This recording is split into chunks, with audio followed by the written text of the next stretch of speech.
Good afternoon. I'm George Latimer, Westchester County Executive. It is Thursday, August 5th, and we're here to discuss a single topic I think of great interest to people in Westchester County, one that resonates with all of us from one end of the county to the other, and that is the state of our residential real estate industry.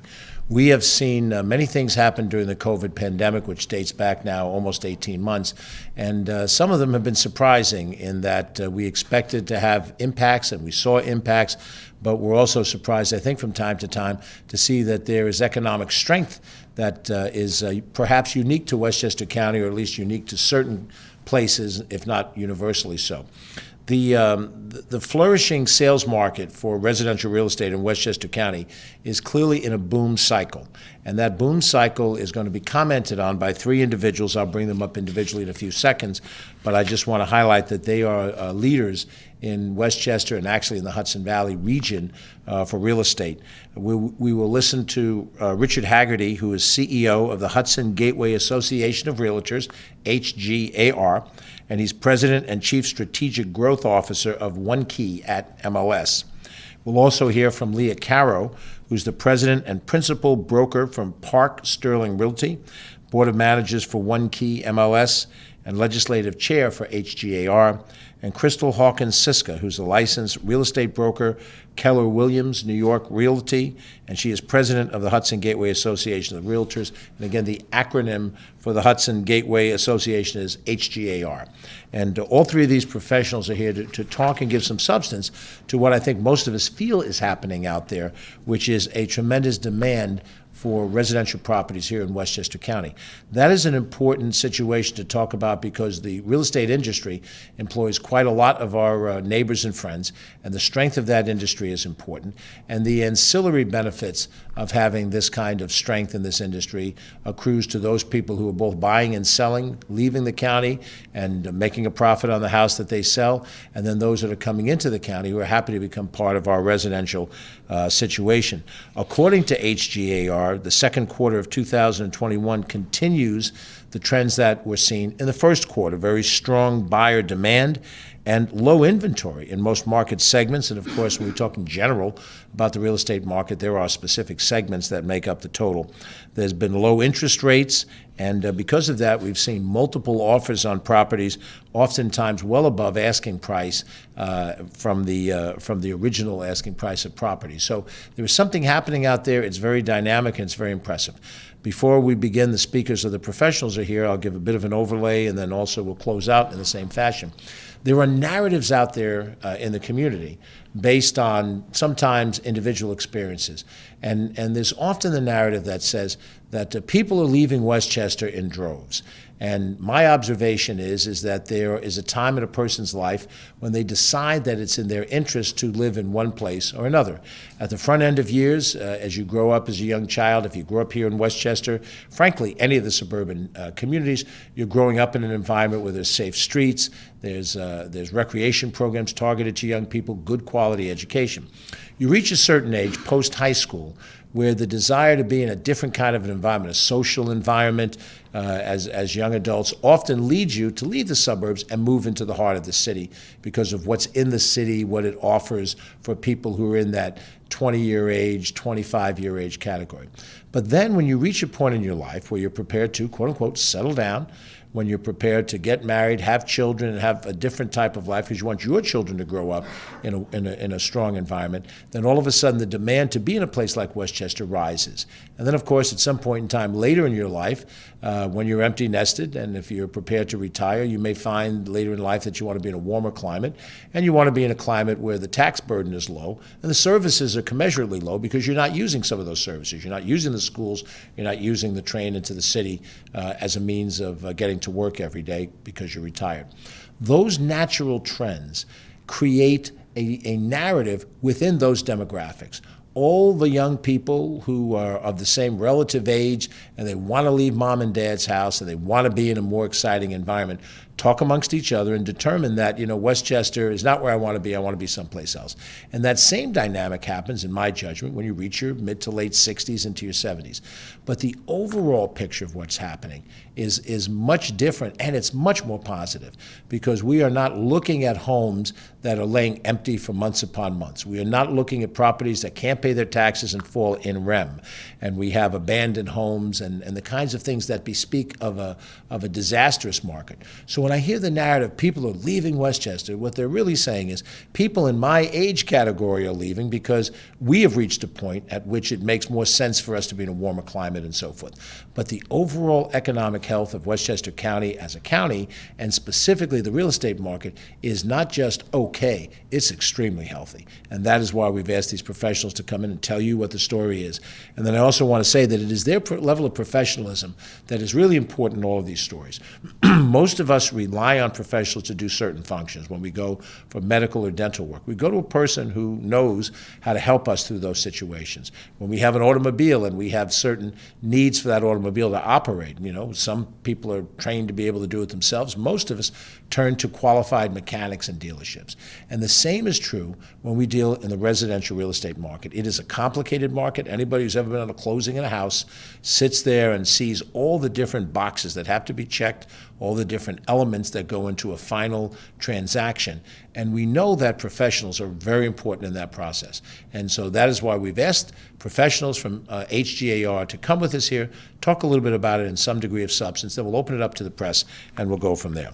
Our first speaker, again, is Richard Haggerty, who is, again, repeat, CEO of Hudson Gateway Association of Realtors. Rich, please.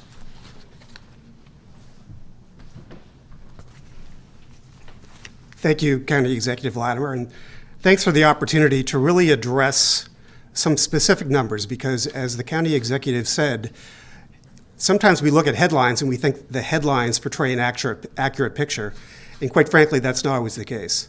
The bounce back that we've had since the COVID shutdown that happened almost a year ago, I certainly expected, but I did not expect it to be as dramatic as it has been. The numbers truly are staggering when you look at the second quarter numbers this year compared to the second quarter numbers last year. For example, single-family home numbers are 55% ahead of last year. But quite frankly, that's not a fair comparison. If you go back to 12 months ago, 13, 14 months ago, the real estate industry was really shut down. There were no in-person showings from the middle of March through the early part of June.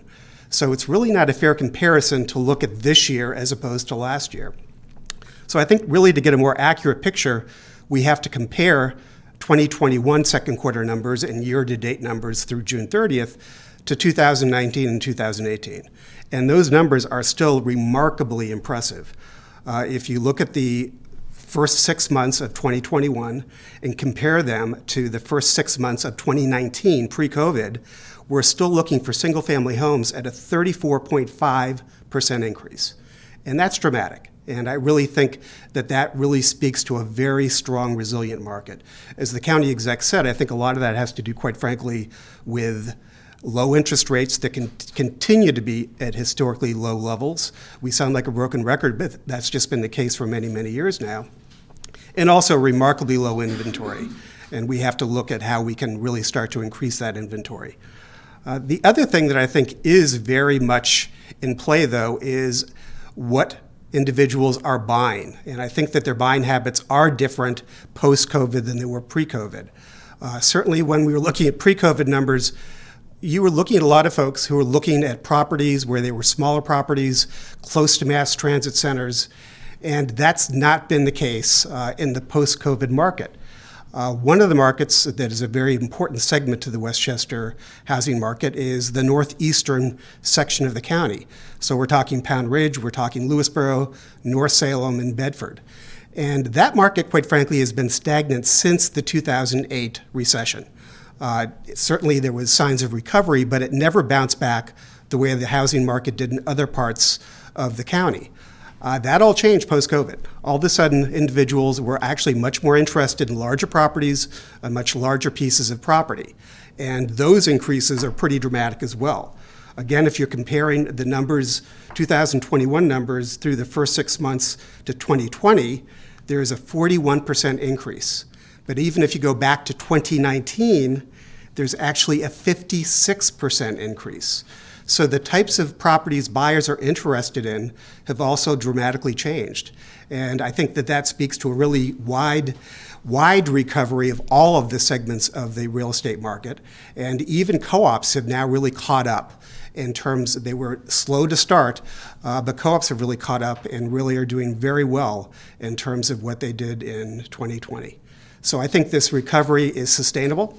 Right now, we're not seeing any signs of a slowdown, and I think that it's going to continue into 2022, and I'm very bullish.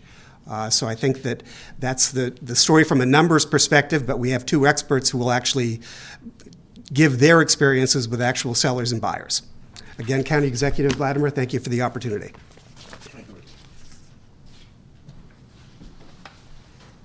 Thank you very much. That was Rich Haggerty.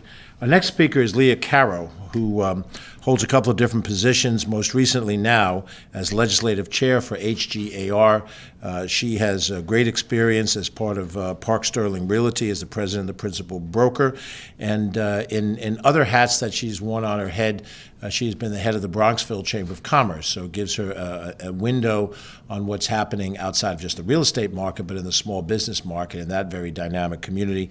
I know that in her family, her husband is a small business owner himself. And so she's in a very good position to look at a lot of different things and draw some observations. So, Leah, if you would share your thoughts.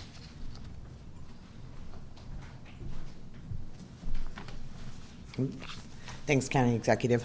Rich, thank you. Did a wonderful job describing the statistics that's happening now in the Westchester County real estate market. But I get asked a lot of the time, why is Westchester doing so well? I mean, we can recite chapter and verse, the increases in the number of sales and the increases in the sale prices, but what really is the impetus for all of those numbers? Having been a practitioner for 30 years in Westchester County, I can tell you that in good times and bad, Westchester is the place to be. Because it's, of course, a New York City suburb, and because it's beautiful, and I think if you know me at all, you know I'm a big parks person, and I've probably been to every park in Westchester. A few years back, County Executive Latimer and his team created the Live, Work, Play initiative, which, yeah, sure, it was an ad campaign about why you should be in Westchester. And what I have found, and I thought it was great, by the way, but what I have found is that it really manifested into a reality. And COVID, yeah, sure, had something to do with it because people are attracted to Westchester County as a place to live and a place to play and a place to work. And even more than ever as a place to work, as we're finding people may not be getting back on that train and going to their physical office, as Richard indicated, by the north parts of our county doing so well, because you don't need that super close proximity. As far as places to live, Westchester has an abundance of diversity, not just in the people, which I am proud to say, but also in its housing stock, whether it be co-ops, and we have co-ops that are studios and house-size co-ops, condos and rentals, and small homes and huge homes and more modern homes. So really, any stage of life can be accommodated here in Westchester. And County Executive Latimer is not wrong that there is a certain segment of the population that changes its lifestyle because it's time. And I think that would probably be true of any community you visited in this nation, that there are people who are expanding their families or shrinking their families. Or just have it's time for a change of scenery. So sure, those people exist, but I can happily report that a good number of the people we're buying and selling with are moving within Westchester County. That they have the opportunity to sell their smaller home perhaps they have a lot of equity in it, they've been in it a long time, and now they have the opportunity to sell it and move to another location here in the county. We have seen quite a bit of folks coming out of New York City. I like to joke that I know, a married couple with 2 kids in their 2-bedroom in Manhattan that pre-COVID were just fine. And then, of course, COVID hit, and maybe not so much. And really the first place they came to look was Westchester because of all of the quality of life issues that County Executive Latimer described. So as a practitioner, boots on the ground, it is easy for me to say that, yeah, Westchester is exactly the right place to live, work, and play. And that the housing stock is is available. As Richard also did point out, there's a shortage of inventory, which will have to be addressed at some time because people want to live here more than there is housing available right now. And I think that that is something that we should be looking at and can remedy down the road. But for all intents and purposes, the boom that we're seeing here in Westchester is not an artificial boom. It's I think got sustainability, as Richard points out. I have been asked by several people if this is the bubble that we saw in 2006 and 7, and I don't feel that it is at all. There has been some acceleration in pricing, but we are not. But the housing crisis of 2008 and 9 was not a result. Had different factors. It was sketchy mortgage products and Wall Street shenanigans. And that is not what we're seeing today. There's a lot more responsibility in the lending world and in the finance world. So I think that this is sustainable and that, frankly, Westchester is not going anywhere and will always be, at least for me and our buyers and sellers, the place to call home. So thank you.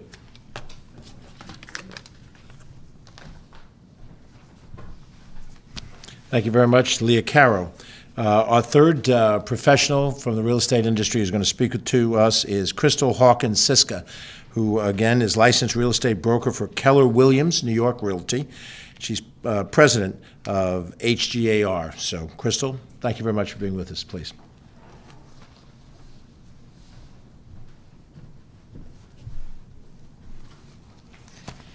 Thank you so much, County Executive Latimer. And I have a tough act to follow with Richard and Leah and the great statements they made about what is happening truly in Westchester County when it comes to real estate. Some of the points I want to make about this market that we see is some of the thoughts I have based upon the buyer and seller behavior that I see now and what I expect to go forward. Not only is there a boom in Westchester, there's an influx into Westchester, and what I see is definitely a trend towards more multi-generational living. One of the big things that happened out of COVID was definitely the influx out of Manhattan into Westchester County. So basically, if you grew up here and you moved away, well, you came back with mom and dad. And now what's happening is, even though we have had some of our older generation choose to leave, I'm actually seeing a trend of them staying. So what I anticipate is that we might see more families looking for variances to change, maybe looking for some innovation in terms of zoning, because more families, meaning mom and dad, their children, and maybe even grandchildren, are going to look to actually live together. That's one of the big challenges I have right now, is the fact that I have tons of those buyers and sellers looking to stay together, looking to sell the family home to buy something bigger or apply for variances and changes to put more space. That's not ending. Also, too, one of the big challenges I'm seeing in this market, which is a positive for Westchester, is whereas certain age groups may have been swapping for properties, they're now looking for the same properties. So that competition has made the market even more robust, because certain groups that would have been partners, you would say, in the real estate market are now becoming competitors. So a lot of that comes to the fact of still the proximity to New York City, but one of the things that COVID did do is that New York City was always sold as the idea that the city was your backyard. Well, when the lockdown happened, there was no access to that backyard. So then people wanted a real one, or at least access to get to, as Leah brought out, green spaces where they could go for a walk. And that is actually something that is desirable along multiple groups. And what we do see is that there's a higher interest in terms of quality of life and also green space or being connected to areas that are open by our younger generation. So that's not changing either. But one of the things I think is also important in terms of this market, which a lot of people are wondering, is this the time to put my house on the market? Well, yeah, and make sure you still follow the check marks. It still matters how good your home looks. it still matters in terms of the pricing. Even though there's an acceleration in terms of how much individuals are looking to put on a property or offer on a property, you still have to make sure you price it correctly. And you still have to make sure you check all the boxes in terms of how it looks, because people want to imagine how they are going to live in the property, not necessarily how you live in it. So that's really, really important, and not to take that for granted just because the market is so robust, because you will see a difference in how much you're able to yield from on your home based upon some of those factors. So I also do see that trends do change. There is different trends in different parts of the county. It does make a difference where you're located. But one of the things I am seeing is proximity to the Metro North is not as important as it used to be. It just isn't. Because now some people are indefinitely working from home, so it doesn't matter as much. So keep that in mind if you're looking to put your home on the market, or if you're looking to buy, because in some places you're still able to negotiate a little bit more. Down payment still does matter. Competition is tough, but it doesn't mean that you're out of the race. It does mean sometimes a little bit more patience because this inventory is lower. I've had buyers that they did have to suffer losing a few properties, but now we're in contract. So it means that there definitely has to be a little bit more resilience in this market. You got to hang in there, and then something will definitely come up. The other thing that I'm seeing too is in terms of, like we were talking about the backyard, one thing that has changed in this market is when we had New York City buyers coming in, the size of the yard was not as important as it was in the past. Before, if you had a smaller lot, in some ways it was more desirable because it was less maintenance, especially for people coming to the city. But now there's this newer thought in terms of what if we have to sort of live outside again and tenting space. So that dynamic has changed. So whatever kind of lot size you have, just keep that in mind in terms of buyer consciousness now. That's changed. But Westchester's still the place to be. We talked about diversity and culture that's here, and also access to the arts. I have a lot of buyers with a lot of interest because of like the arts of Westchester and wanting to do those type of things. Is that not only is Westchester a place to be, in addition to New York City, it's kind of like an annex to New York City because we basically have little pockets that recreate some of the energy and diversity and culture and art that we see there, plus the green space. So nobody's quite got it like us. So that's my statement. Thank you so much. I'm Crystal Hawkins-Syska, current president of the Hudson Gateway Association of Realtors, and thanks you once again. Well, thank you very much to all of our speakers. Again, let me thank Crystal, Leah, and Rich specifically for sharing their thoughts and their insights about the status of our circumstances. We're going to go to some questions from the press. Normally, we invite press members to be in the room.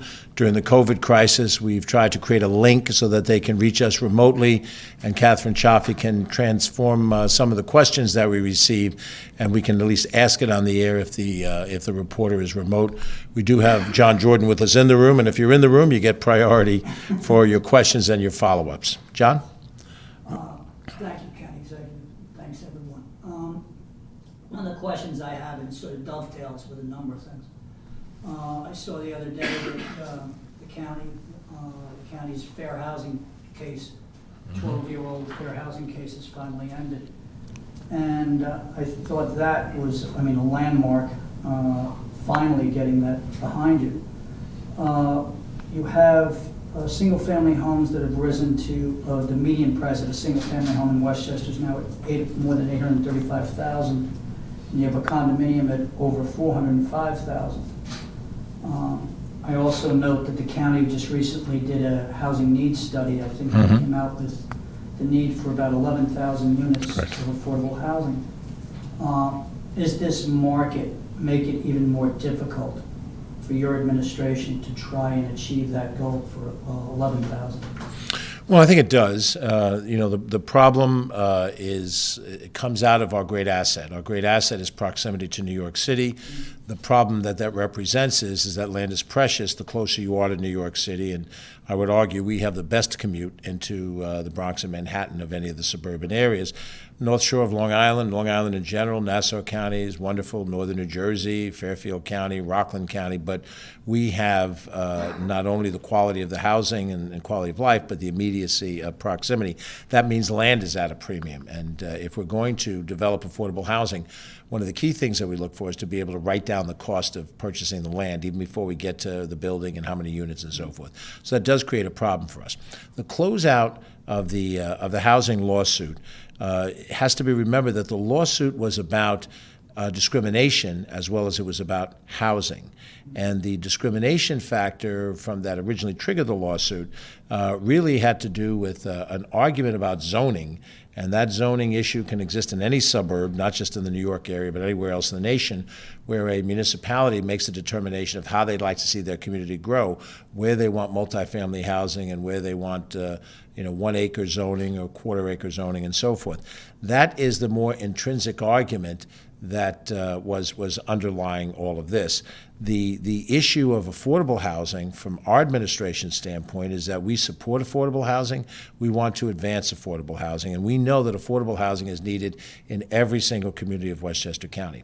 The lawsuit identified 31 communities out of the 45 for not having policies that embrace or welcome affordable housing, and the satisfaction of the lawsuit for the benefit of the court was that many of those communities had developed housing units, whatever number is proportionate to their size.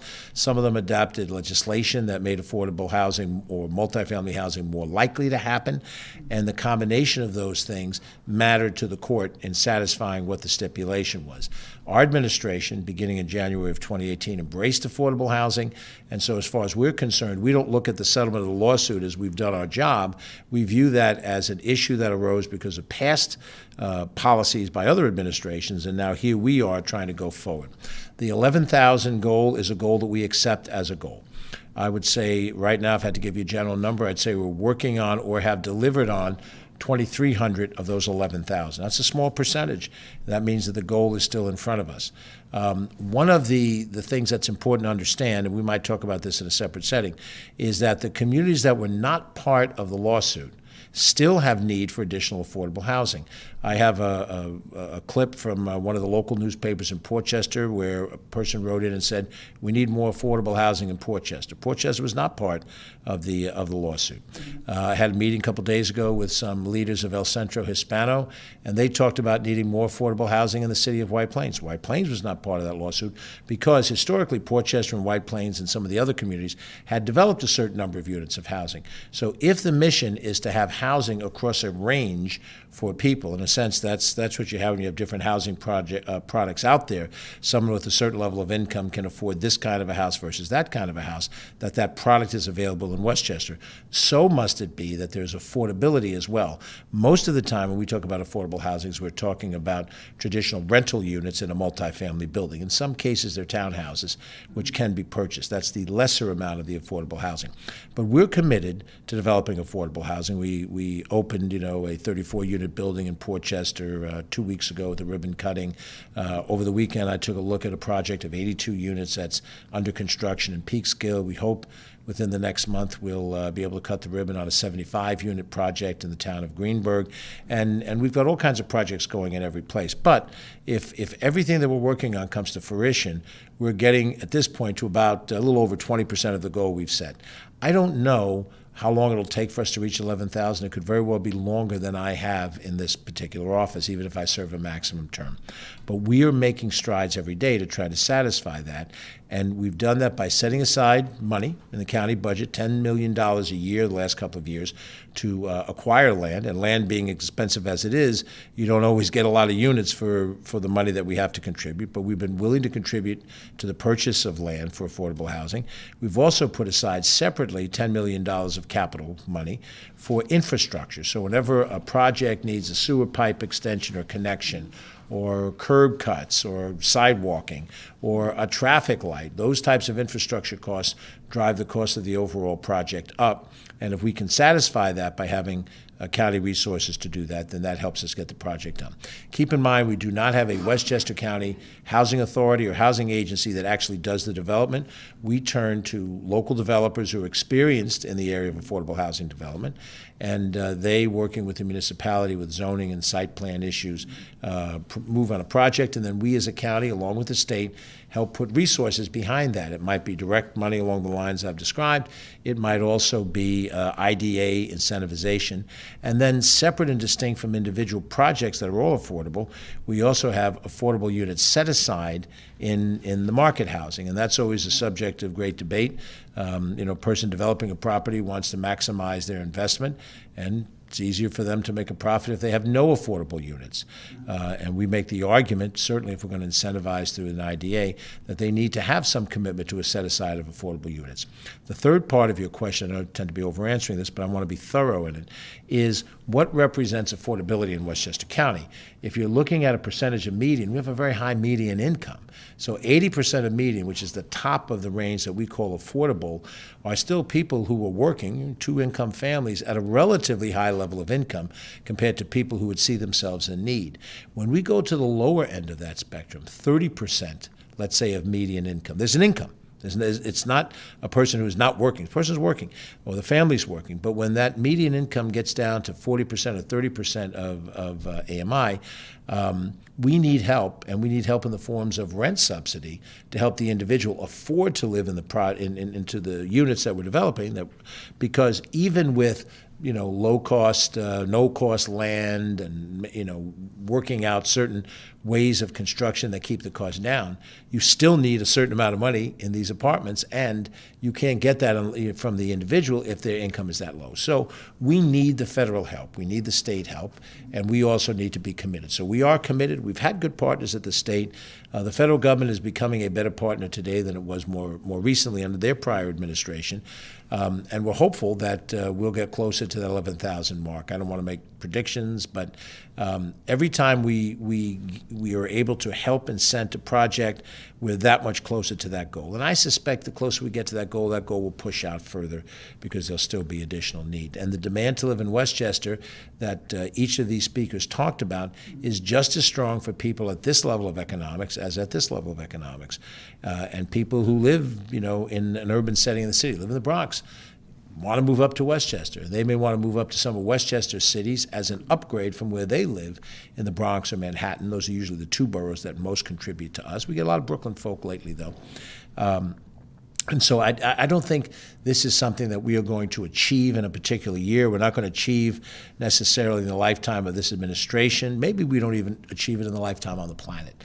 But we're moving in that right direction, given the barriers that exist for affordability, and also given the fact that there is demand to live in this county, which is really the purpose of what each of our speakers have talked about. John, any other questions you'd like to ask? I was going to ask one other question. Sure. For realtors.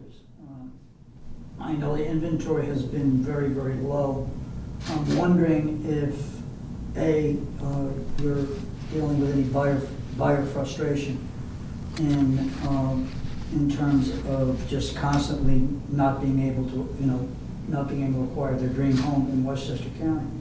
And do you think that this low inventory, if it continues, could be an impediment on demand and could be a drain on the market? I'll invite anyone who wants to answer that to come on up.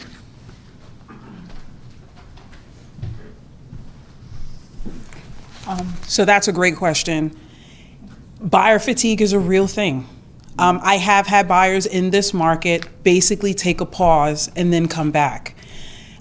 But I think it's important to stress that's not just a phenomenon of this market. It's a phenomenon anytime inventory drops low. So I always say that the best predictor of future behavior is past behavior. So when we look back at different cycles, there's always been this up and down motion, this cyclical behavior where there's a lot of properties on the market, and then it shrinks and there's a little. So in the past, what I've seen is there comes a point where there's almost like this traffic jam freeze, and then it loosens up and it goes back the other way. So I think that as this robust market happens, we'll just see a wave up and down of different buyers coming in and out of the market. But ultimately, I think it will loosen up and we'll see more properties come on, and then that fatigue will come down for the buyers that we see.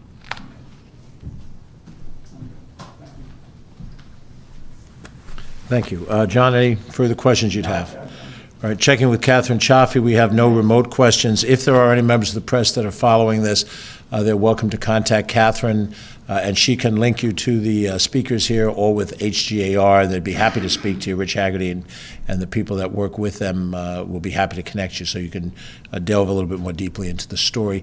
And particularly for anybody from the media that is specific in the community that they're covering and they're looking to see exactly what is happening in their community, that kind of specificity, I'm sure Rich and his team will be happy to talk with you about. So as we go forward, I want to thank our three speakers for being here.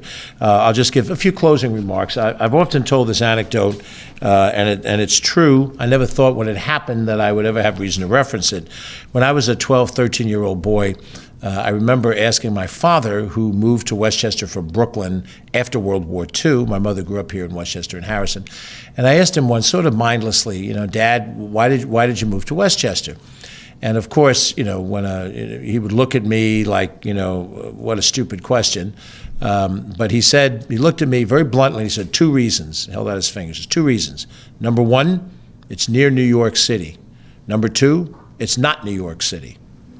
And therein, at age 13, 12, whatever age I was, I received my economic development plan as a future county executive. Westchester County is near New York City, and it's not New York City. We have a quality of life that's different from the urban setting of New York, and people have a right to have their preferences. We have elements of urban living here in Westchester, but we also have a suburban lifestyle that does not exist to the greater extent in most of New York City.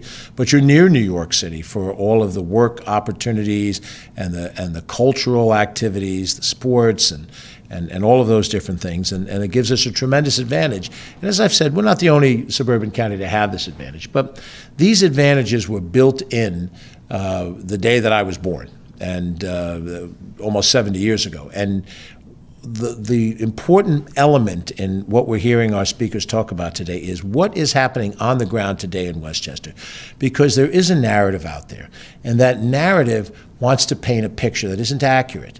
There is that picture that people are fleeing Westchester.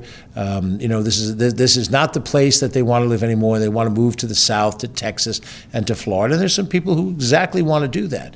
But what you'll find, if you look at it, is in Westchester County, I'm not talking about a county that's 250 miles away from here in another part of New York State with a completely different economy. But in this county, people are anxious to live in this county. And whether they're moving from New York City out to the suburbs because they've reached a point in their life where they want suburban living, whether they're relocating to a job in the New York metropolitan area and Westchester appeals to them as the kind of place that they'd like to live, whether it is the downsizing of somebody who does sell that house but doesn't want to leave the area, and so they move into an apartment by the train station so they can have the access to the urban as well as the suburban. Whatever those factors are, the factors on the ground are showing that the real estate demand in Westchester shows that Westchester is not losing our best people. We are replenishing it based on the normal life cycle of people's decisions. I think Rich made that point, if not Leah, that there's a natural life cycle, and we're staying strong. Westchester County, the fact of the matter is, and I don't take governmental credit for this, but it is a fact of reality. Westchester County is not hemorrhaging people. We are not hemorrhaging economics. Our economics are getting stronger. And this is one industry as an example of, we've shown other examples. We are showing that we're very high up in our vaccination rate, the way people have responded in this county to the crisis of COVID. Different places responded differently.